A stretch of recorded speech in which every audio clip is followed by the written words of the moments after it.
tatanungin kayo ng Espiritu ng Diyos. Masagot kayo. Naniniwala ba kayo na ang tinig na naririnig ninyo ay tinig ng banal na Espiritu? Opo! Amen! Amen!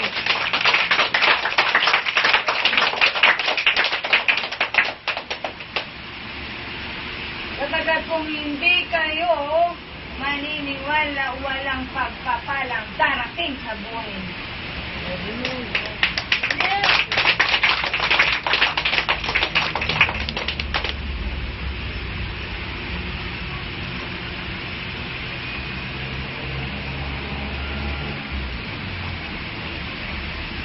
Sampol ulit. Sampol. Okay.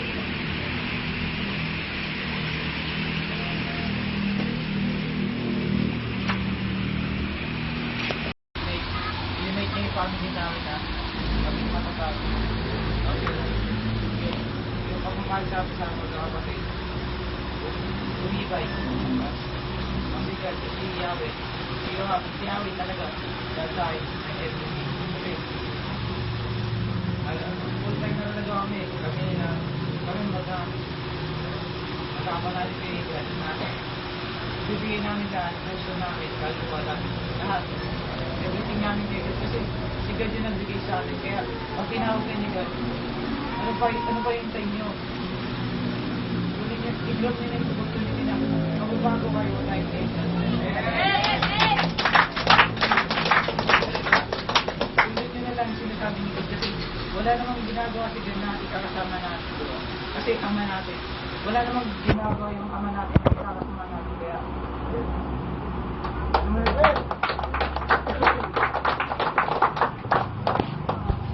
Dati makulit yan.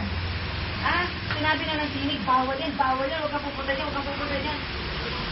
Dati yun, ngayon, kapag sinabi na sa kanya, sumusunod na siya. Amen!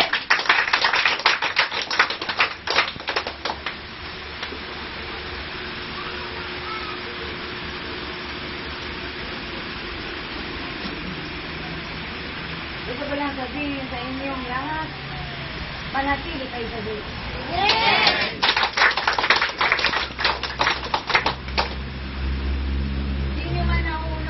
Nagaganap. Bakit may tinig? Business na yan ang Diyos.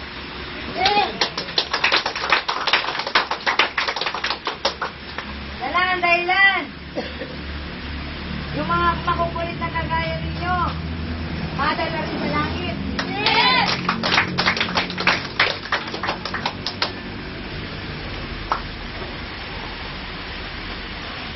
Sino dito hindi makulit? Sino dito ang hindi makulit? Kaya nga narito ang Diyos dahil makukulit sa'yo.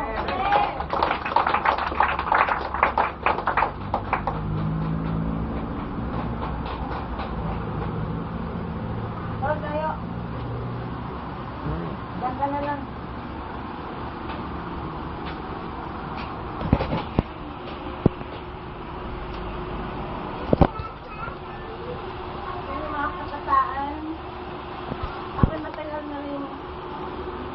Makasama si Yahweh, ay kailangan makinig kayo sa lahat sa pinig.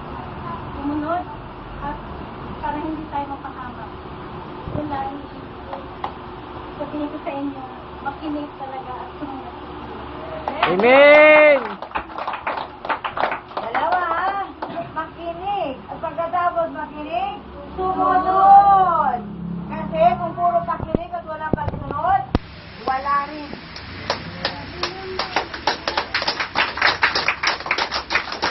Kung si Johnson yung nakinig, ang susunod. Tama? Kaya pag galing sa bahay, ano gagawin? Magmano ka sa nanay mo. Di ba ulo sa inyo yan? Sige. Kanina pa pinalis ang Holy Spirit. Bumalik na. Diba? Kanina pa umalis ang tinig. Bumalik na. sabi po na Diyos ganito. Lahat ng babalik sa linggo. Hanapin niyo yung pwesto niyo, ha? Hello? Amen! Sapagkat ang mga pwestong yan, nakalaan talaga sa inyo. Naka-reserve ng Diyos sa inyo yan. Hello? Amen! Kaya kung may bago nang dadating, problema ng mga Diyos kung saan pa uuwi. Paliwanag? Kaya apang magpuan na yan ang pwesto nyo. Sa linggo ulit. Paliwanag? Kaya pag wala kayo upuan, utusan mo sila. Ha, nandito yung upuan ko nung linggo, nawawala. Utusan mo, ha? Karapatan mo yun! Kapag dito ka tinawag ngayon. Kaya kapag kasama ninyo ang Diyos, may karapatan na kayo sa demonyo, palayasin sa buhay nyo.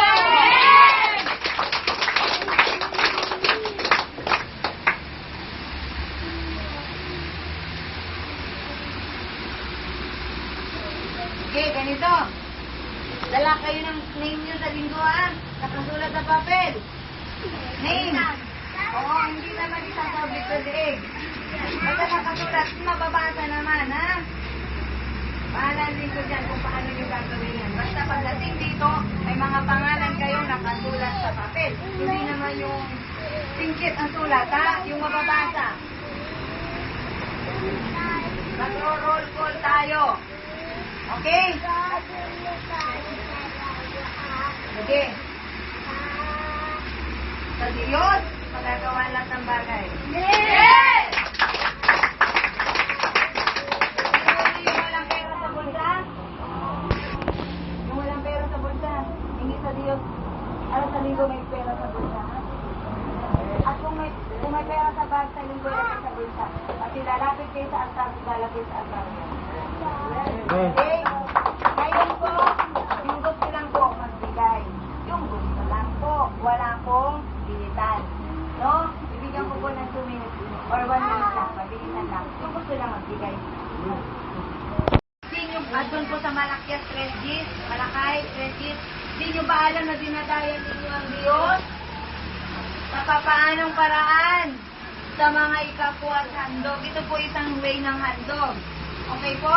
Ang 10% po kasi sinasabi, kung kumita ka ng 100, 10 piso. Pero yung po yung ginagawa ng mga matatatag na cafe. So, hindi po yun inuobliga sa inyo. Yung po mga yun dito, sila po yung matatatag na. Kaya nagsisikap na po silang makasunod. Kaya wala pong kapilitan. Huwag po kayong magkakamali. Wala pong dapat kapilitan. Ang sabi po nga ng Diyos, subukan ninyo.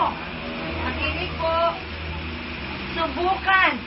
Ang sabi ng Diyos, try. Subukan ninyong gawin ito. Kung hindi, buksan ko ang mga surong awan ng langit at ibuhos ang masaganang pagpapalagay. Diyos po ang naghahamon. Ang nagcha-challenge sa ating lahat. Maging sa lingkod po. Pati po ako, 100%. Full-time worker po ako kay God. Okay. Meron din po ako, sabi nga I give ng Holy Spirit, na kung kailangan ninyo ng tulong sa kagalingan physical, spiritual, emotional, ay nandito na po sa lingkod. Yes! Yung po ang sabi ng Diyos, bubuksan ng mga dungawan ng langit at ibubuhos. Alam niyo ba yung term na buhos? Ha? Ano yung buhos? Lahat! Kaya nga buhos eh! Hindi patak-patak! Hindi patak-patak ang biyaya ng Diyos kapag nagbigay kayo ng 10%. Pero hindi ibig sabihin walang blessing siya dito sa offering, meron po. Okay? Huwag po kayong mamamali. Malalayain po tayo ng Diyos sa ating kahirapan dahil yan ang sabi ng Diyos. Subukan ninyong gawin ito. Kung hindi, buksan ko ang mga turungawan ng langit at ibuhusan yung masagana ang pagpapalagay. Kaya po yung hindi dapat kinakalitaan ng mga lingkod ng Diyos na ipaliwanag. Hindi po dapat na nineglect yun. Kasi kapag words of God, wala kang pipiliin. Lahat yan ay iyong sasabihin. Okay po? Sa madaling salita po, lubos na nagpapasalamat. Number 1 sa Diyos, pagkat lagi akong malakas para sa inyo.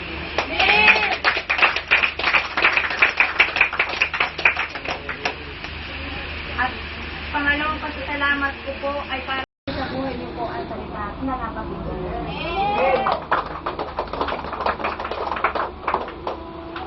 So dito po walang prayer na first na opening prayer and wala din po closing prayer. So pagkat ang host ako dito yung Holy Spirit. Kung meron na ako maging opening prayer and closing ayun po yung pinipila naman. Hindi na po kami tumutulog sa Ama. Ang Ama po ay nandito na talaga. Hindi na po kayo magpapakahirap lumapit sa Diyos. Diyos na po ang pusang lumapit sa akin. Kaya po kung kayo ang gawain ito, maniwala man po kayo sa hindi, may milagro po kami sa buhay. Ako po ang unang-unang pinagimala ng Diyos. Ako po ang unang-unang nakatanggap ng milagro. Kaya kayo na po mga bunga ko. Sinalikan po ako ng Diyos ng maliit na faith. Sinalagaan po ng Diyos yung sa puso ko. Nag-pick up din po ako. Sinakita ko rin sa Diyos na karapat-dapat ako tumanggap ng banal ng Espiritu. At ngayon po narito ako, dala ang Holy Spirit.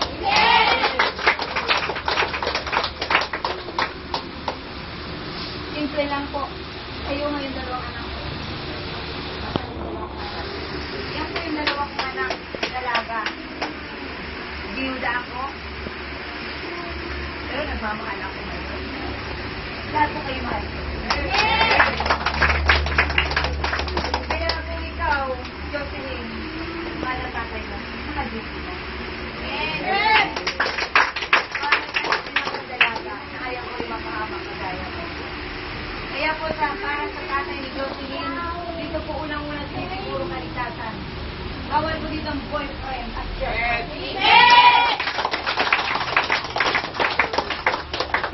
Kung dumating man po yung panahon na magtagpo-tagpo sila sa dulo, isa rin po ang bahala dyan.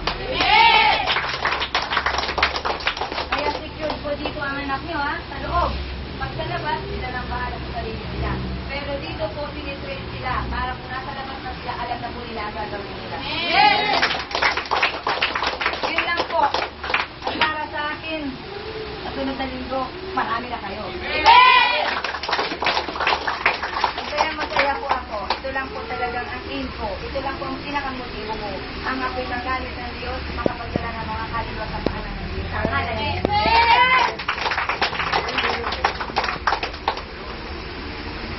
So, naka-ready na?